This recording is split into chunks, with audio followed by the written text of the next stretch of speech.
चुनावी तैयारी के बीच मायावती का जन्मदिन। ब्लू बुक के साथ मिशन 2027 को देंगी टिप्स। समूचे प्रदेश देश में कार्यकर्ताओं का जोश हाई। मायावती को मिलने लगी जन्मदिन की बधाई। बीएसपी प्रमुख और उत्तर प्रदेश की पूर्व मुख्यमंत्री और बसपा प्रमुख की कर्णधार मायावती के जन्मदिन की उनके करीबी और चाहने वालों को बेसब्री से इंतजार रहता है। मकर संक्रांति के ठीक अगले दिन यानी कि 15 जनवरी को मायावती का जन्मदिन है और मायावती लखनऊ में प्रेस कॉन्फ्रेंस कर रही। इस दौरान एक बड़ा हादसा हो गया। दरअसल प्रेस कॉन्फ्रेंस के दौरान आग लग गई। बता दें कि प्रेस कॉन्फ्रेंस हॉल में आग लगी है और ये आग शॉर्ट सर्किट की वजह से लगी है। आप लोग तस्वीरों के माध्यम से देख सकते हैं कि यहाँ पर मायावती प्रेस कॉन्फ्रेंस कर रही थी और अचानक से आग लग गई। आप देख सकते हैं कैमरे में धुआं कैद हुआ है। फायर सेफ्टी सिस्टम एक्टिव हो गया। जैसे ही आग की सूचना मिली, आपको थोड़ी देर पहले की ये तस्वीर दिखा रही है। मायावती ने आज ऐलान कर दिया है कि वो 2027 का विधानसभा चुनाव उत्तर प्रदेश का अपने दम पर यानी कि अकेले लड़ने जा रही है अपनी पार्टी के साथ और किसी का सहारा, किसी अलायंस में वो नहीं जुड़ेगी और उन्होंने ये स्पष्ट कर दिया है। लेकिन ये जो तस्वीर आप देख रही है, जो प्रेस कॉन्फ्रेंस के दौरान अचानक से छत पर ये जो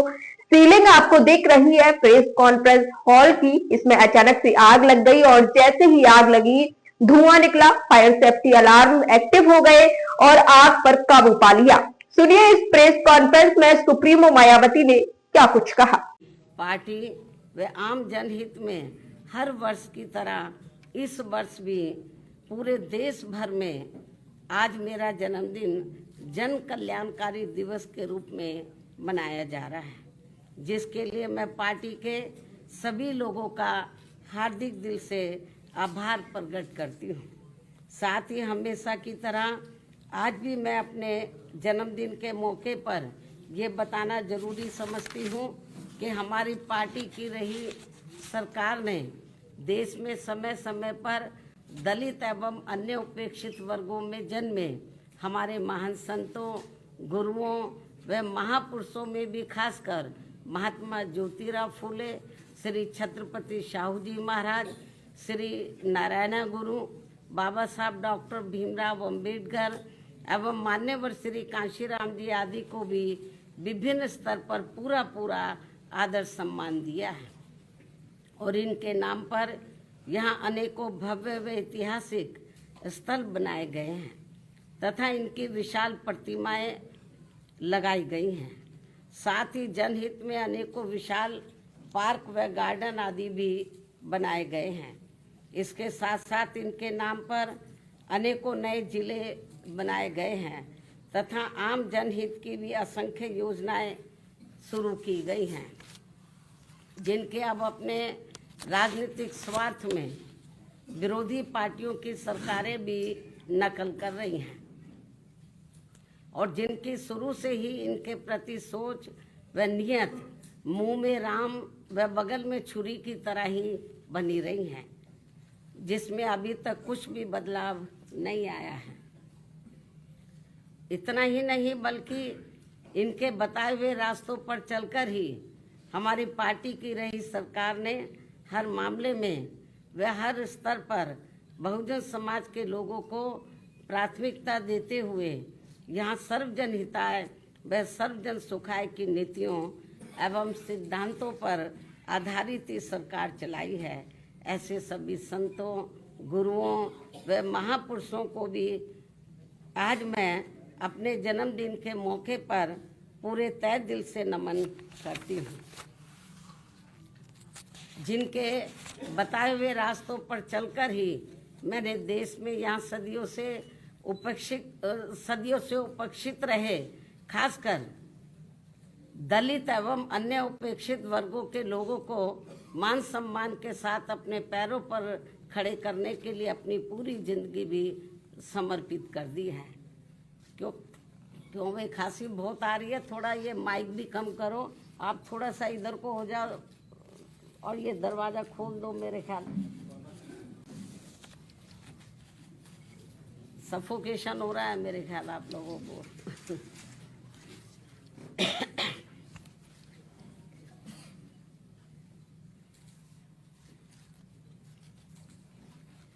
मैं आपको बता रही थी अभी, जो हमारे संत गुरु और महापुरुष हुए हैं,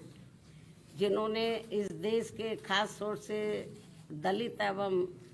जो अन्य वीकर सेक्शन के लोग हैं उनको पैरों पर खड़ा करने के लिए अपनी ज़िंदगी पूरी समर्पित कर दी है, तो उनको मैं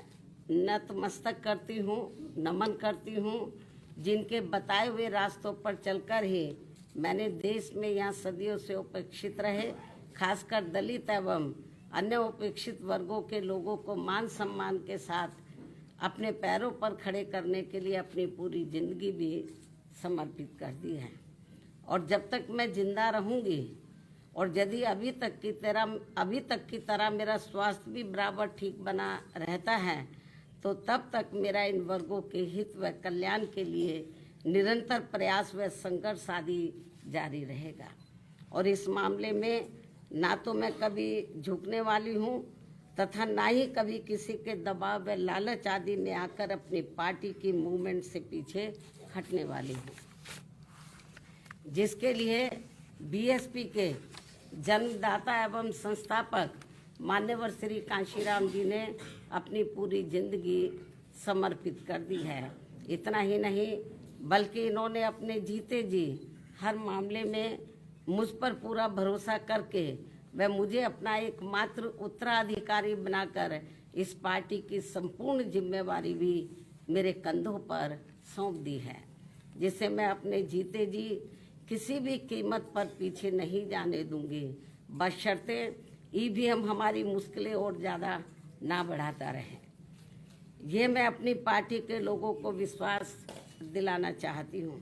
लेकिन इसके लिए मैं उनसे पार्टी को हर स्तर पर पूरा सहयोग करने की भी पुरजोर अपील करती हूँ। वैसे मुझे पूरा भरोसा है कि इस मामले में पार्टी के लोग मुझे कतई भी निराश नहीं करेंगे। इसके साथ साथ यहाँ मैं ये भी कहना चाहूँगी कि पार्टी द्वारा हर वर्ष इनके मूवमेंट को आगे बढ़ाने के लिए विभिन्न स्तर पर जो भी प्रयास किए गए हैं और इस दौरान जो भी उतार चढ़ाव आए हैं तथा विरोधियों द्वारा बीएसपी को कमज़ोर करने के लिए जो भी षड्यंत्र रचे गए हैं, तो इन सब का पिछले एक वर्ष का पूरा लेखा जोखा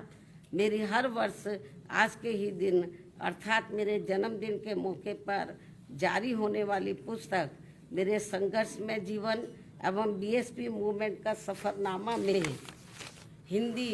व अंग्रेजी में वर्णित कर दिया जाता है, जो फिर ये पुस्तक पार्टी में विशेषकर नए जुड़े लोगों के साथ साथ वर्तमान युवा पीढ़ी व आगे आने वाली पीढ़ी के लिए भी पार्टी व मूवमेंट के हित में उन्हें सही मार्गदर्शन व प्रेरणा आदि देने का ये अति महत्वपूर्ण कार्य करेगी, जिसका 21वें हिंदी व अंग्रेजी संस्करण का मैं विमोचन करूं। लेकिन उससे पहले मैं मीडिया के माध्यम से पार्टी के लोगों को सावधानी के तौर पर यह बताना जरूरी समझती हूं कि देश में पार्टी की मूवमेंट को आगे बढ़ने से रोकने व कमज़ोर करने के लिए पिछले कुछ वर्षों से यहाँ कांग्रेस, बीजेपी व अन्य जातिवादी पार्टियां आए दिन किस्म किस्म के साम दाम दंड भेद आदि अनेकों हथकंडे इस्तेमाल करती रहती हैं, जिनका सही व समय से मुंह तोड़ जवाब देकर वे हर प्रकार की सावधानी बरतते हुए ही अपनी पार्टी के लोगों को पूरे देश में बीएसपी को हर स्तर पर मजबूत बनाना है। और खासकर आबादी के हिसाब से देश के सबसे बड़े प्रदेश यूपी में फिर से यहाँ अपनी पार्टी बीएसपी को सत्ता में लाना भी बहुत ज़रूरी है। हालांकि इस संदर्भ में काफ़ी कुछ विस्तार से जानकारी मैंने दिनांक 9 अक्टूबर सन 2025 को बीएसपी के जन्मदाता एवं संस्थापक मान्यवर श्री कांशीराम जी की पुण्यतिथि के मौके पर यहाँ लखनऊ में इनके सम्मान में किए गए यूपी प्रदेश स्तरीय अति विशाल महा आयोजन में दे दी गई है। उन्हें मैं पुनः दोहराना नहीं चाहती हूँ, लेकिन यहाँ यूपी की आम जनता को सजग व सचेत करने के उद्देश्य से ये कहना जरूरी समझती हूँ कि पिछले महीने सन 2025 में उत्तर प्रदेश विधानसभा के हुए शीतकालीन सत्र के दौरान राजधानी लखनऊ में अकेले बीजेपी के ही नहीं बल्कि सपा व कांग्रेस के भी ब्राह्मण समाज के सभी विधायकों तथा सरकार के मंत्री आदि ने भी एक जगह इकट्ठा होकर अपने ब्राह्मण समाज की वर्तमान बीजेपी की सरकार में भी हर स्तर पर हो रही उपेक्षा तथा इन पर आए दिन हो रही जुल्म जाति आदि को भी लेकर काफ़ी चिंता व्यक्त की गई है और ये स्वाभाविक भी है। जबकि यूपी में हमारी पार्टी ने पिछले कई हुए विधानसभा आम चुनाव में टिकट देने व सरकार बनने पर अन्य वर्गों की तरह ब्राह्मण समाज को भी हर स्तर पर उचित भागीदारी दी है। साथ ही इनके ऊपर किसी भी प्रकार से कोई भी अन्याय अत्याचार आदि नहीं होने दिया है, जिसे ध्यान में रखकर अब यहाँ ब्राह्मण समाज को भी कांग्रेस, बीजेपी व सपा आदि इन पार्टियों के किसी भी बहकावे में नहीं आना चाहिए। वैसे भी अब ब्राह्मण समाज को किसी का भी चोखा बाटी आदि नहीं चाहिए और न ही वे किसी की धमकी से भी डरने वाले हैं, बल्कि उन्हें हर स्तर पर पूरा मान सम्मान व उचित प्रतिनिधित्व तथा रोटी रोजी के भी साधन चाहिए। साथ ही इनके ऊपर कोई भी जुर्म जाति आदि नहीं होनी चाहिए, जो ये सब इनकी चाहत अभी तक बीएसपी की सरकार में ही पूरी हुई है। और इस बार बीएसपी की सरकार बनने पर फिर से इनकी ये सब चाहत जरूर पूरी की जाएगी। इनके साथ साथ क्षत्रिय व वैश्य समाज आदि के भी हित व कल्याण का तथा इनकी सुरक्षा आदि का भी हर मामले में पूरा ध्यान रखा गया है और आगे भी रखा जाएगा। वैसे भी हमारी पार्टी की रही सरकार ने हमेशा यहाँ सर्व समाज के हित व कल्याण का हर मामले में वे हर स्तर पर पूरा ध्यान रखा है। खासकर जाट समाज जो ज़्यादातर खेती किसानी का कार्य करता है, उनकी खेती करने के लिए खाद्य सहित अन्य सभी सुविधाओं की समय से उचित व्यवस्था की है। साथ ही गन्ना किसानों को तो काफ़ी बढ़ाकर दाम दिया है। इनकी अन्य फसलों का भी उन्हें उचित दाम दिया है। और अब सरकार बनने पर और अब आगे सरकार बनने पर इनका इसी प्रकार आगे भी जरूर पूरा ध्यान रखा जाएगा। इसके साथ साथ जाट समाज के शिक्षित बेरोजगार युवाओं को भी सभी विभागों में व खासकर पुलिस भर्ती में बिना कोई रिश्वत के उन्हें काफ़ी सरकारी नौकरी भी दी है। अन्य वर्गों की तरह इनके ऊपर भी कोई जुल्म जाति आदि नहीं होने दी गई है। राजनीति में भी इनको उचित भागीदारी दी है और अब इनको भी अपने हित व कल्याण में बीएसपी से जुड़कर अपनी पार्टी बीएसपी की ही सरकार बनाना बहुत ज़रूरी है। इतना ही नहीं बल्कि यहाँ दलितों, पिछड़ों, मुस्लिम व अन्य धार्मिक अल्पसंख्यक समाज के लोगों के हितों का तो बीएसपी की रही सरकार में हर स्तर पर इनका प्राथमिकता के आधार पर विशेष ध्यान रखा गया है और इनके ऊपर कोई भी अन्याय अत्याचार आदि नहीं होने दिया है। आगे भी इन वर्गों का विशेष ध्यान रखा जाएगा। इसके अलावा हमारी पार्टी की रही सरकार ने किसी के भी मंदिर, मस्जिद व चर्च आदि को भी कोई क्षति नहीं पहुंचने दी है। इस प्रकार से हमारी पार्टी की रही सरकार ने यूपी की आम जनता को हर मामले में व हर स्तर पर काफ़ी बेहतरीन सरकार दी है। हालांकि प्रदेश की आम जनता ने यहाँ कांग्रेस, बीजेपी व सपा आदि का भी शासनकाल देखा है और खासकर सपा के शासनकाल में तो यहाँ अधिकांश गुंडों, बदमाशों, माफियाओं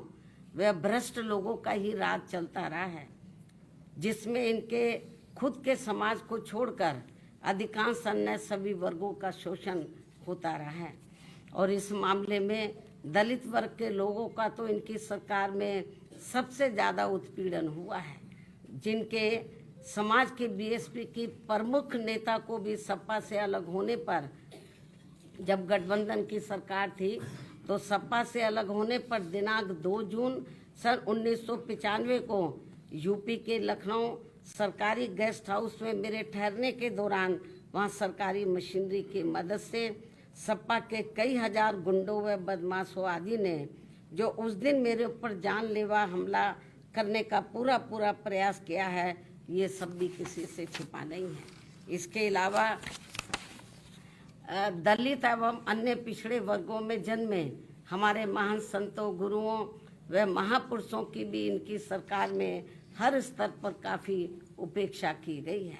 संसद में दलितों के पदोन्नति में आरक्षण से संबंधित लाए गए बिल को भी सपा के सांसदों द्वारा फाड़ दिया गया था। मान्यवर श्री कांशीराम जी के देहांत होने पर इनकी सरकार द्वारा इनके सम्मान में एक दिन का भी राजकीय शोक घोषित नहीं किया गया था। पिछड़े वर्गों का भी आरक्षण संबंधी ज्यादातर लाभ इनकी सरकार में केवल इनका खुद का अपना समाज ही उठाता रहा है। मुस्लिम समाज भी ज्यादातर उपेक्षित ही रहा है। यह है इनके पीडीए की असली पहचान। वहीं दूसरी तरफ बीएसपी की रही सरकार में हमने किसी भी वर्ग व धर्म के लोगों के साथ किसी भी मामले में कोई पक्षपात आदि नहीं होने दिया है और हमने पिछड़े वर्गों में इनके खुद के यादव समाज के हितों का भी पूरा ध्यान रखा है, आगे भी रखेंगे। प्रदेश में सभी विरोधी पार्टियों की रही सरकारों की तरह हमने बीएसपी की सरकार में कोई भी दंगा फसाद आदि नहीं होने दिया है। साथ ही प्रदेश के विकास को भी लेकर हमारी पार्टी की रही सरकार ने अनेकों ऐतिहासिक कार्य किए हैं और इस मामले में ये बात सर्वविदित है कि प्रदेश में बीएसपी की सत्ता नहीं रहने के बाद यहाँ विरोधी पार्टियों की रही सरकारों में जितने भी एक्सप्रेस वे बने हैं और अब दिल्ली के नज़दीक जिला गौतम बुद्ध नगर में नोएडा अंतर्राष्ट्रीय हवाई अड्डा भी शुरू होने के लिए जा रहा है, तो इन सभी की वास्तव में पूरी रूपरेखा बीएसपी के रही सरकार में ही तैयार हो गई थी। एक आदि बड़े एक्सप्रेस वे तो मेरी सरकार में ही बन गए थे। हालांकि ये सभी कार्य मेरी सरकार के रहते ही पूरे हो जाते यदि उस समय केंद्र की रही कांग्रेस पार्टी की सरकार अपनी जातिवादी मानसिकता के चलते इन कार्यों में रुकावटें नहीं डालती। इस प्रकार से यहाँ बीएसपी का चारों बार का रहा शासनकाल हर मामले में काफी बेहतरीन शासनकाल रहा है, जिसे प्रदेश व आम जनहित में फिर से सत्ता में लाना बहुत जरूरी है, क्योंकि अब यूपी में कांग्रेस व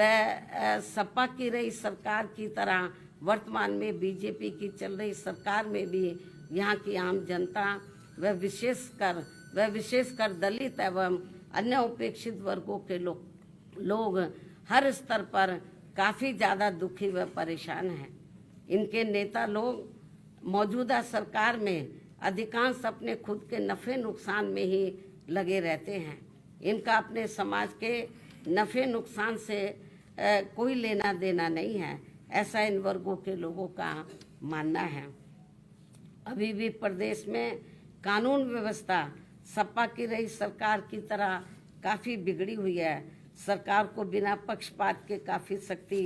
करने की जरूरत है। ऐसी स्थिति में यूपी की आम जनता बीएसपी के 4 बार के रहे शासनकाल को याद करके अब यहाँ बीएसपी को सत्ता में लाने का काफी हद तक अपना मन बना चुकी है, जिसे पूरा करने के लिए इस बार होने वाले विधानसभा चुनाव में मैं खुद भी कोई कसर छोड़ने वाली नहीं हूँ। ये मेरा पुनः वायदा है। और जब यूपी में इस बार होने वाले विधानसभा चुनाव में हमारी पार्टी की पूर्ण बहुमत की सरकार बन जाती है, जिसकी काफ़ी उम्मीद भी है, तब फिर हमारी पार्टी सन 2007 में पूर्ण बहुमत की बनी सरकार की तरह ही यहाँ हर मामले में व हर स्तर पर सर्वजन हिताय व सर्वजन सुखाय की नीतियों एवं सिद्धांतों पर आधारित ही सरकार चलाएगी। ये भी मैं यूपी की जनता को विश्वास दिलाना चाहती हूँ। जिसकी इस समय यूपी की जनता को व खासकर दलित एवं अन्य उपेक्षित वर्गों के लोगों को तथा विभिन्न क्षेत्रों में कार्यरत दुखी व पीड़ित लोगों को भी काफ़ी ज़रूरत है। वैसे भी इस समय यहाँ अकेले बहुजन समाज के लोग ही नहीं बल्कि अन्य सभी समाज के लोग भी अपनी विभिन्न समस्याओं को लेकर काफ़ी ज़्यादा दुखी व परेशान हैं। यहाँ कानून व्यवस्था भी ठीक नहीं है। ऐसे में अब यहाँ यूपी की आम जनता बीएसपी को ही पुनः सत्ता में लाना चाहती है, किंतु उसके लिए पार्टी को